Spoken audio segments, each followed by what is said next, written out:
7 अक्टूबर, क्या ये वो तारीख है जब इस्राइल ईरान पर हमला कर सकता है? महज 48 घंटे बचे हैं दोस्तों। सवाल यह किया जा रहा है कि क्या इस्राइल ईरान के परमाणु ठिकानों पर हमला कर सकता है? क्या वो उसके मिसाइलों के जखीरे को बर्बाद कर सकता है? और ठीक 48 घंटे पहले ईरान के सुप्रीम लीडर अयतुल्ला अली खामेनी जो हैं वो सामने आए हैं और उन्होंने इस्राइल और अमेरिका को सख्त लफ्जों में चेतावनी दी है। दोस्तों, आज मैं आपको बतलाने वाला हूं कि क्यों इस्राइल के नमस्कार दोस्तों, आप सबका फिर से एक नए वीडियो पर स्वागत है। फिर से आ गया हूँ एक नया वीडियो लेकर। इस वीडियो में आप लोग को दिखाने वाला हूँ कि जिस तरीके से आप लोगों को पता है कि इजराइल आए दिन फिलिस्तीन के ऊपर जुल्म करता रहता है और किस तरीके से इजराइल ने फिलिस्तीन के ऊपर कितनी ज़्यादा बमबारी करके गाज़ा को एकदम से ख़त्म कर दिया है। इस वीडियो में आप लोग को दिखाने वाला हूँ किस तरीके से ईरान और इसराइल के बीच में आपसी तनाव काफ़ी ज़्यादा हो गया है। जिस तरीके से ईरान ने इसराइल के ऊपर इतने ज़्यादा बैलिस्टिक मिसाइल छोड़े जिसको लेकर इसराइल काफ़ी ज़्यादा गुस्से में है। और आज के दिन 7 अक्टूबर है, आज के दिन इसराइल क्या ईरान के ऊपर हमला करेगा? क्या ज़खीरे पर जहां पर उनकी बहुत सारी मिसाइल रखी हैं, क्या इसराइल उस पर हमला करेगा? आइए इस वीडियो में पूरी अच्छी तरीके से समझते हैं। अभिसार शर्मा जो हमारे फेवरेट पत्रकार हैं उनके माध्यम से समझते हैं क्या इसराइल और ईरान के बीच में आपसी तनाव काफ़ी ज़्यादा हो गया है, क्या आपस में दोनों युद्ध कर सकते हैं, किस तरीके का माहौल हो सकता है, आइए इस वीडियो में समझते हैं। तो आप लोग वीडियो में लास्ट तक बने रहिएगा और अगर चैनल पर नए हो तो चैनल को सब्सक्राइब कर लेना और इस वीडियो का लिंक आप लोग को डिस्क्रिप्शन में मिल जाएगा। तो चलिए वीडियो को शुरू करते हैं। 7 अक्टूबर, क्या ये वो तारीख है जब इस्राइल ईरान पर हमला कर सकता है? महज 48 घंटे बचे हैं दोस्तों। सवाल यह किया जा रहा है कि क्या इस्राइल ईरान के परमाणु ठिकानों पर हमला कर सकता है? क्या वो उसके मिसाइलों के जखीरे को बर्बाद कर सकता है? और ठीक 48 घंटे पहले ईरान के सुप्रीम लीडर अयतुल्ला अली खामेनी जो हैं वो सामने आए हैं और उन्होंने इस्राइल और अमेरिका को सख्त लफ्जों में चेतावनी दी है। दोस्तों, आज मैं आपको बतलाने वाला हूं कि क्यों इस्राइल के निशाने पर ईरान के परमाणु ठिकाने हैं। जो सबूत सामने आ रहे हैं अमेरिका से वो होश उड़ा देने वाले हैं। दोस्तों, आपको अंत तक मेरे इस कार्यक्रम में रहना होगा। मगर ईरान के सुप्रीम लीडर ने सख्त लफ्जों में चेतावनी दी है और यह चेतावनी सिर्फ इस्राइल के लिए नहीं, यह चेतावनी अमेरिका के लिए भी है। उनका सामना आना बहुत जरूरी था क्योंकि एक लंबे अरसे से उनकी आलोचना की जा रही थी कि कहीं इस्राइल के डर से वो दुबक कर बैठे तो नहीं हुए हैं।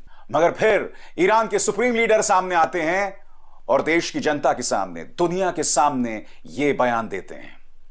वो तमाम इस्लामिक देशों से एकता की अपील कर रहे हैं। उन्होंने क्या कहा, एक एक शब्द पर गौर कीजिएगा आपकी स्क्रीन पर। ईरान के सर्वोच्च नेता अयतुल्ला अली खामेनी ने 4 साल में पहली बार जुमे की नमाज के दिन दिए गए अपने संबोधन में इस्लामी देशों से एकजुट होने की अपील की। उन्होंने ईरान के दुश्मनों पर इस्लामी दुनिया में विभाजन के बीज बोने का आरोप लगाते हुए इसकी निंदा की। साथ ही इस्राइल पर किए गए ईरान के बैलिस्टिक मिसाइल हमलों को भी जायज ठहराया। अयतुल्ला जिस वक्त ये संबोधन दे रहे थे उस समय मुसल्ला मस्जिद में उन्हें सुनने के लिए भारी भीड़ जुटी हुई थी। खामेनी ने अपने संबोधन की शुरुआत इस्राइली हवाई हमले में मारे गए हिजबुल्लाह के शीर्ष नेता हसन नसरल्लाह को याद करते हुए कहा। दोस्तों, मैं आपको बतला दूं, इससे पहले ईरान के सुप्रीम लीडर सिर्फ 2 बार सार्वजनिक तौर पर आए हैं और इन 2 सालों पर गौर कीजिएगा, 2020 और 2012। 2020 को यह शख्स सामने क्यों आया था?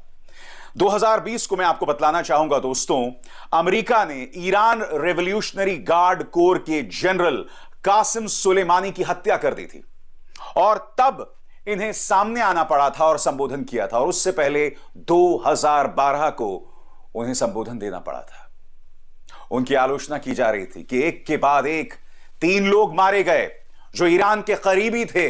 जी हां, वो 3 चेहरे, इस्माइल हानिया, अब्बास निलोफर शाह जो कि ईरान गार्ड कोर के एक बहुत ही सीनियर जनरल थे, और साथ ही हसन नसरल्लाह।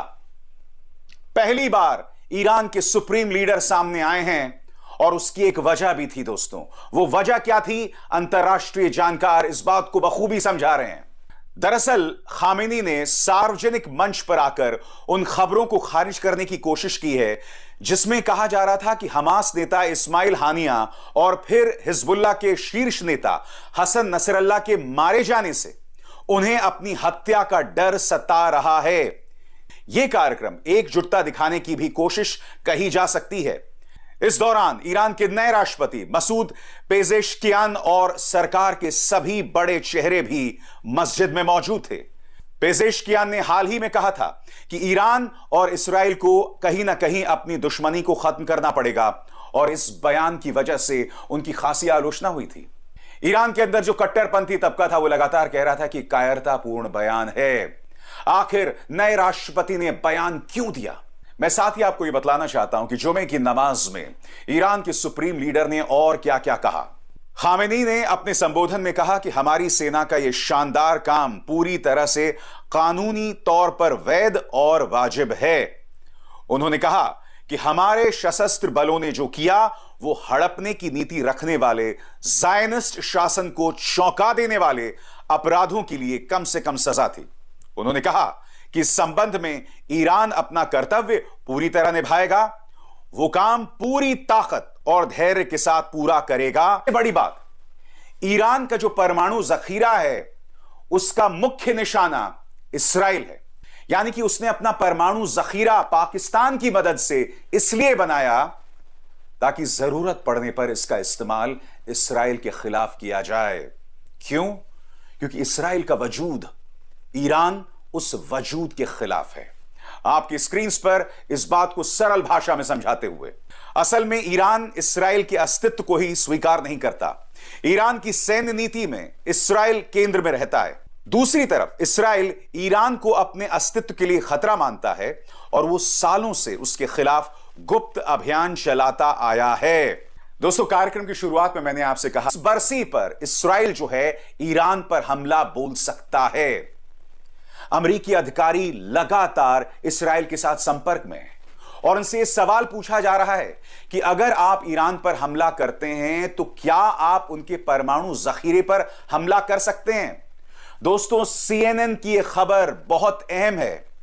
CNN की इस खबर के मुताबिक जो आप अपने स्क्रीन पर देख रहे हैं, अमेरिकी अधिकारियों ने साफ साफ इस्राएली अधिकारियों से सवाल पूछा कि अगर आप ईरान पर हमला करते हैं तो क्या आप उनके परमाणु ठिकानों पर हमला कर सकते हैं?